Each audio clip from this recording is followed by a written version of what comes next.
Allahu Allahu Allahu Allah. Terus bagaimana sekarang supaya Ramadan kita menjadi Ramadan yang terbaik buat kita? Kita menjadi orang yang paling baik puasanya. Ada dua syarat.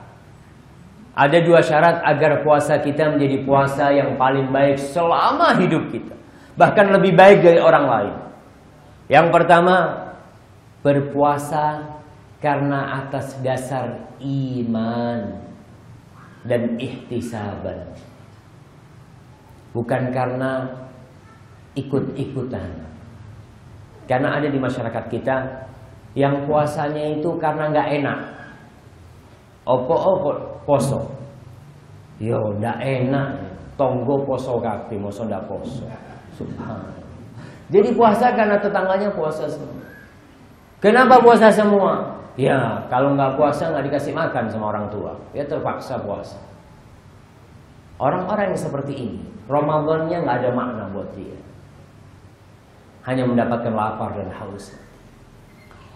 Rasul sallallahu alaihi wasallam dalam hadis riwayat Bukhari Muslim, beliau mengatakan, "Man shoma Ramadhana imanan wa ihtisaban, ghufira lahu ma taqaddama min dhanbihi." Barang siapa yang berpuasa di bulan Ramadan karena imanan, karena iman. Karena dia beriman, Allah perintahkan kepada dia berpuasa. Kau kenapa puasa? Allah nyuruh aku puasa. Tahu dari mana kau Allah nyuruh kau puasa? Apa kau enggak baca firman Allah? Ya ayyuhalladzina amanu kutiba alaikumusiyam kama kutiba alal ladzina min qablikum. Ihtisaban. Kenapa kau puasa? Ya, aku ni hamba. Aku ni budak, aku ingin dapat pahala dari Allah Subhanahu wa taala. Apa ada orang bekerja di dunia ini tidak mengharapkan imbalan, jemaah?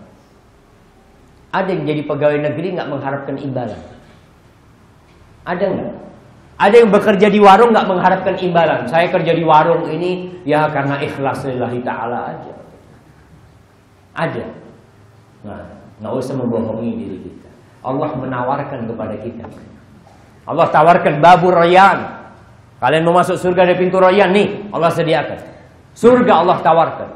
Tapi kadang-kala kata-kata surga ini tidak menggerakkan hati kita. Surga Ustaz. Coba fulus. Barang siapa yang berpuasa karena iman dan dikasih fulus, anggaplah masjid. Kalau sholat ke masjid dapat uang 200.000, kira-kira masjid At-Taqwa penuh nggak? Padahal Allah kasih lebih dari 200.000. Ma'indakum yanfad. Kata Allah, yang ada di dirimu habis. Wa ma'indallah ba'. Yang ada di sisi Allah itu yang kekal dan abadi. Kembali kita nih, ihtisaban apa yang diharap sih dari Allah Subhanahu wa taala? Al-Khattabi rahimahullahu taala menyebutkan ihtisaban. Apa maknanya ihtisaban? Mengharapkan pahala itu. Ai azimatan, yaitu tekad dan semangat dia berpuasa.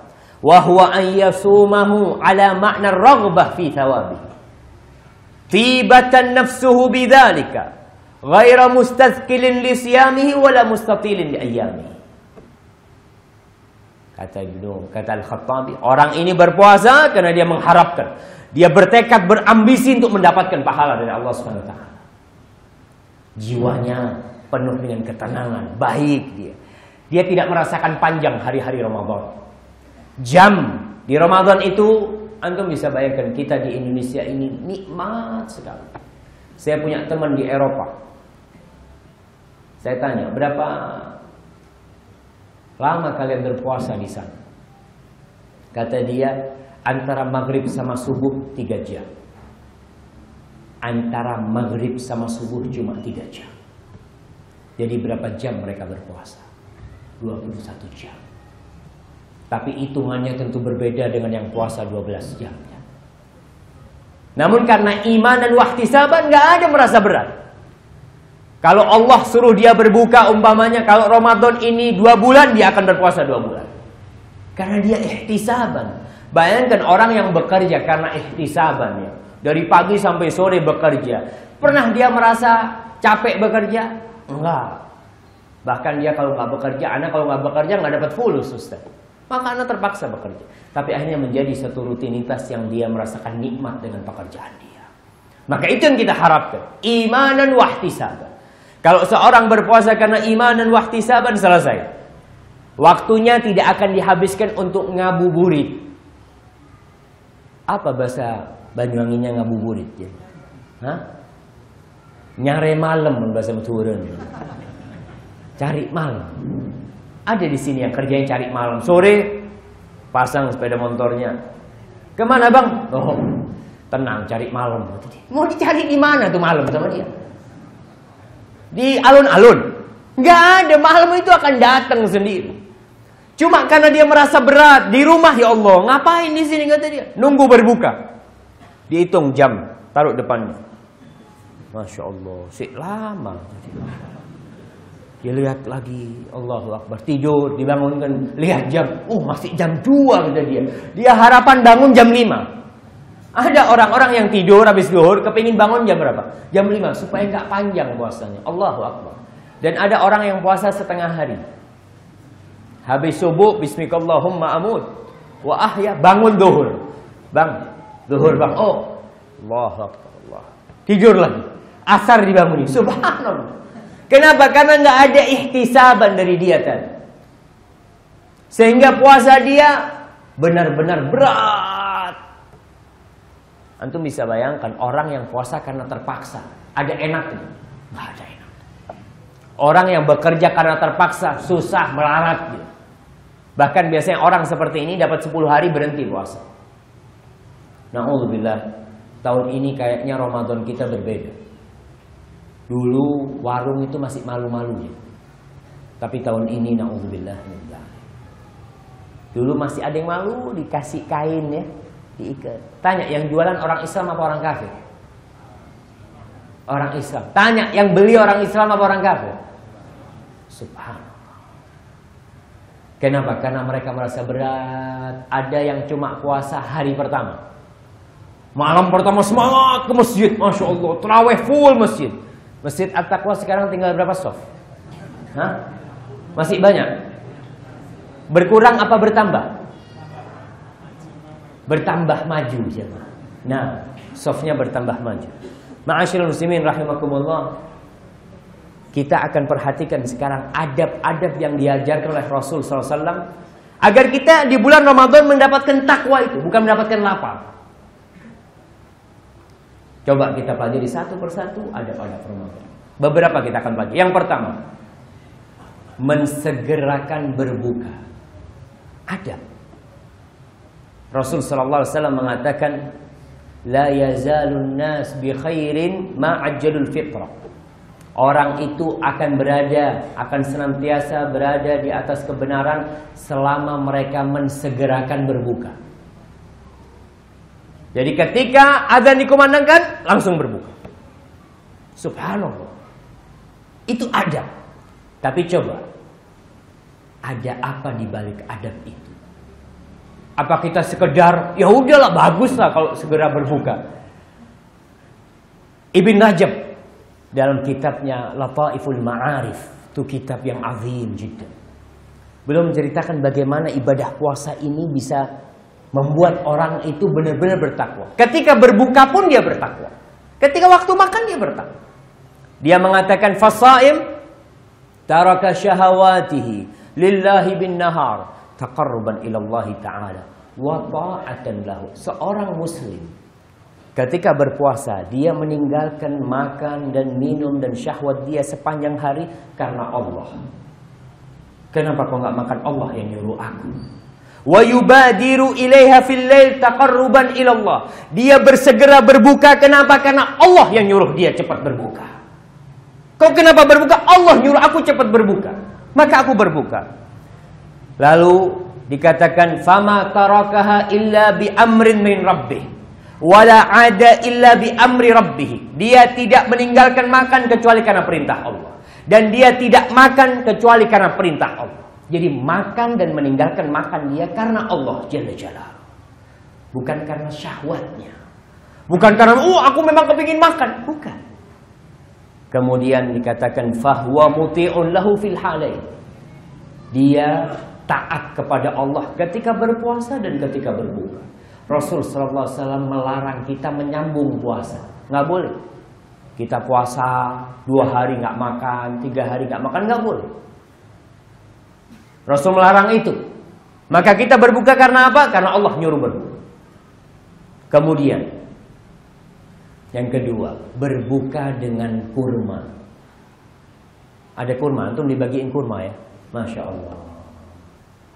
Rasul sallallahu alaihi wasallam mengatakan, "Idza aftara ahadukum falyuftir ala tamrin." Kalau kalian mau berbuka, hendaklah berbuka dengan kurma. Ini perintah Nabi. Kalau dikatakan Ustaz, ya, karena di masa Nabi yang ada cuma kurma, tidak. Di masa Nabi itu banyak. Makanan itu banyak. Dan makanan yang enak-enak juga ada. Tapi Nabi menganjurkan kepada para sahabatnya berbuka apa? Tamr. Oke, nggak wajib. Tapi usahakan kita berbuka kurma. Sehingga tatkala kita makan nih, kita ingat siapa? Rasulullah sallallahu alaihi wasallam. Subhanallah, Nabi ini makan kurma ketika berbuka. Cuma kurma jemaah.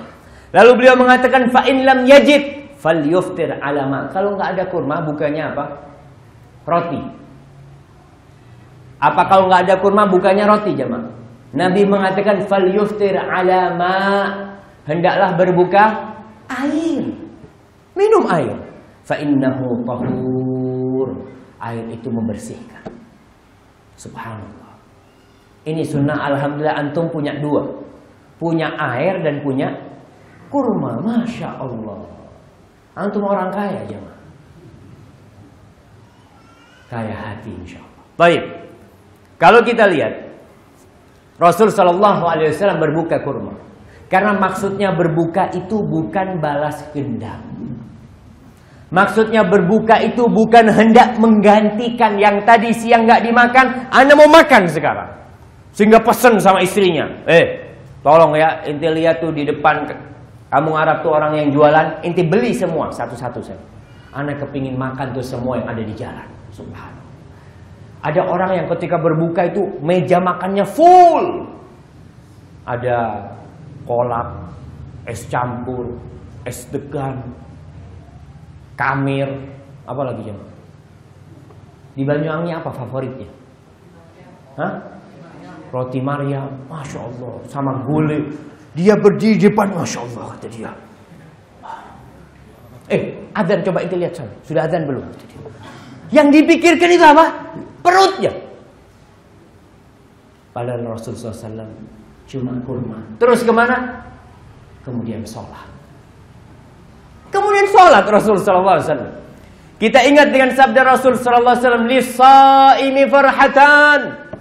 Orang yang berpuasa memiliki 2 kegembiraan. Farhatun 'inda iftari wa farhatun 'inda liqa'i rabbih. Kebahagiaan tatkala dia berbuka dan kebahagiaan tatkala berjumpa Allah Jalla Jalaluhu. Kita bahagia berjumpa Allah. Di mana kita berjumpa dengan Allah di dunia ini? Di salat kita. Nanti berjumpa dengan Allah di akhirat, kebahagiaan akan lebih sempurna lagi. Jadi tatkala kita berbuka, ya Allah, aku mau ketemu Allah, aku mau berjumpa dengan Allah. Selesai makan berangkat. Allahu Akbar. Bukan langsung makan semuanya. Setelah itu, ya tadi bersendawa.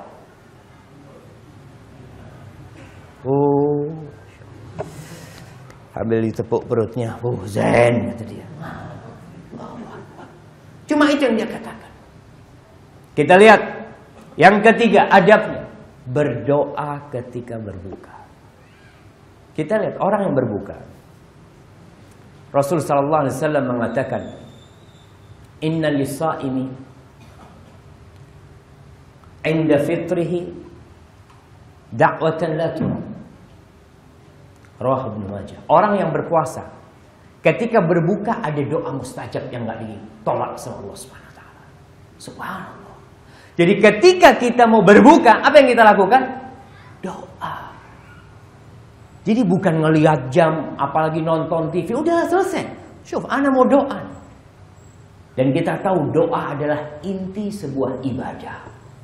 Ad-du'a'u huwal ibadah. Maka ketika menunggu berbuka seorang mukmin bukan di pinggir jalan, bukan. Mungkin dia di meja makan, nggak masalah, dia di depannya bismillahirrahmanirrahim. Ini waktu berdoa ya Allah. Kita lihat ayat tentang doa itu turun di tengah-tengah ayat puasa. Ya ayyuhalladzina amanu kutiba alaikumusiyam ya. Terus nanti di bawahnya itu Allah mengatakan wa idza sa'alaka ibadi anni fa inni qarib. Kalau orang-orang bertanya tentang aku Muhammad, maka sesungguhnya aku dekat. Nih Ramadan. Ketika kita mau berbuka, ibu-ibu jangan sibuk di dapur goreng terus ya goreng. Bilang sama suaminya, "Bang, ini kan bulan Ramadan, bulan puasa, bukan bulan yukul ini. Bukan bulan makan. Kenapa kita kok disibukkan ketika mau berbuka, istri sibuk dengan itu? Kapan dia berdoa?" Ya Ustaz, sambil goreng kan bisa. Ya Allah, sambil berdoa. Ya nggak apa-apa lah.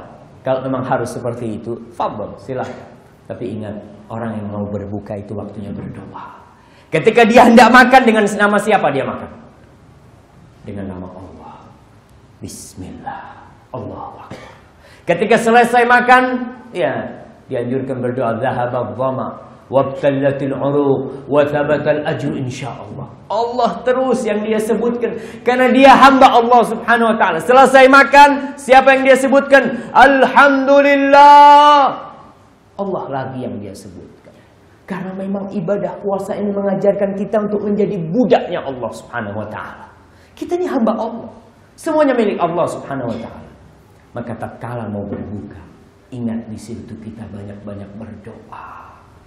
Manfaatkan waktu untuk berdoa. Mungkin selama ini kita sibuk waktu kita puasa ya nonton TV. Baik, selesai kita adab itu. Adab sahur. Yang keempat, dianjurkan sahur. Sahurnya apa? Nabi menyuruh sahur kurma juga. Dan Nabi nyuruh sahur walaupun air lah kau minum, pokoknya sahur. Kenapa? Beliau mengatakan fa inna fis sahuri barakah. Dimakan sahur itu ada berkah. Berkahnya bukan cuma makanannya, berkah waktunya. Waktu sahur bukan waktu malam, tapi waktu mendekat subuh. Ketika itu adalah waktu istighfar. Allah bercerita tentang penghuni surga. Apa kata Allah? Wabil asharihum yastaghfirun. Dan di waktu sahur mereka beristighfar. Maka tatkala kita sahur bukan hanya mau makan. Bukan. Ya Allah, ini waktu berkah ya Allah. Sambil nunggu mungkin istrinya lagi nyiapin makanan. Duduklah. Astagfirullah. Rabbi ighfirli wa tub alayya innaka antat tawwabur ghafur. Rabbi ighfirli wa tub alayya innaka antat tawwabur. Ketika sahur, jangan berpikir menggantikan sehari yang dia tidak makan. Saya ini nggak makan dari jam 5 sampai jam 5:15 ya. Berarti harus makan berapa piring ini? Subhanallah. Ada orang yang pikir makan ini, makan itu. La ilaha illallah. Sekali Ramadan ini bukan bulan makan, tapi bulan puasa. Maka para ustadz mengatakan seharusnya di bulan Ramadan ini harga makanan itu turun. Karena apa? Karena orang Islam yang jumlahnya 200 juta di Indonesia sedang puasa. Mereka mengurangi makan dan minum, tidak menambah makan dan minum. Tapi sebaliknya di bulan Ramadan ternyata harga makanan semakin naik. Kemudian di bulan Ramadan kita dianjurkan bersedekah. Itu adab. Kita tidak mengatakan wajib. Nah, enggak wajib. Antum enggak mau bersedekah, terserah antum. Allah enggak butuh sama sedekah antum. Tapi kita yang butuh. Karena sedekah itu untuk menyucikan jiwa. Rasul sallallahu alaihi wasallam kana ajwadan nas. Beliau adalah orang yang paling dermawan. Wa kana ajwada ma yakun fi Ramadan. Beliau lebih dermawan lagi kapan? Ketika Ramadan. Ketika berjumpa dengan Jibril. Ketika belajar Al-Quran dengan Jibril. Ketika tadarus dengan Jibril. Beliau tambah baik lagi. Bahkan Rasul itu lebih baik daripada rih al-mursalah. Daripada angin yang ditiupkan ini jamaah. Semua dapat kebaikan Rasul SAW. Orang kafir pun dapat. Nabi kita alaihi salatu wassalam. Maka di bulan Ramadan, kita ini kalau punya rezeki, bismillah. Di rumah istri lagi masak, ya Allah, Dik, tolong separuh kirim ke masjid. Ana mau buka separuh aja. Di sini kita mendidik jiwa kita, kirim ke masjid. Buat orang-orang agar mereka merasakan apa yang kita makan. Buat orang-orang miskin, kirim. Kemudian di akhir Ramadan kita disuruh untuk zakat fitr, zakat fitrah yang disebut. Itu untuk melatih jiwa kita. Kemudian salat tarawih, itu juga untuk melatih jiwa kita. Puasa tanpa salat tarawih sah apa enggak sah? Sah.